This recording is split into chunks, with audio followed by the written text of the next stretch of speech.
দেখতেই পাচ্ছ আমার ঠাকুরের সেবা সম্পূর্ণ হয়েছে। আজকে আমরা ছাতনার বাড়ি থেকে আমাদের কলকাতার বাড়িতে ফিরে এসেছি সমস্ত কাজকর্ম মিটিয়ে।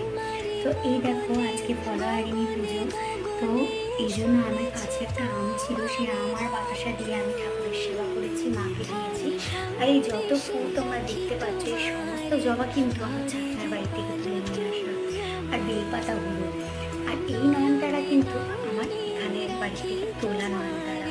আজকে যেহেতু ফিরতে দেরি হয়েছে অনেকটা, তাই সেই কারণে কোনো ফুলই কিনে আনতে পারিনি। আর আমার এই ছোট্ট আসনে দেখো আমি মহাদেব, গোপুসোনা আর এইদিকে রাধাকৃষ্ণ সকলকে বসিয়ে নিয়েছি। বলে না ঈশ্বর তার জায়গায় নিজেই নিজে ঠিক করে, তো সেই হয়েছে এক অবস্থা। দেখো আমার ছোট্ট আসনে তারা কীরকমভাবে বসে আছে আর আমি তাদের সেবা করে নিজেকে ধন্য মনে করছি। তো চলো টাটা।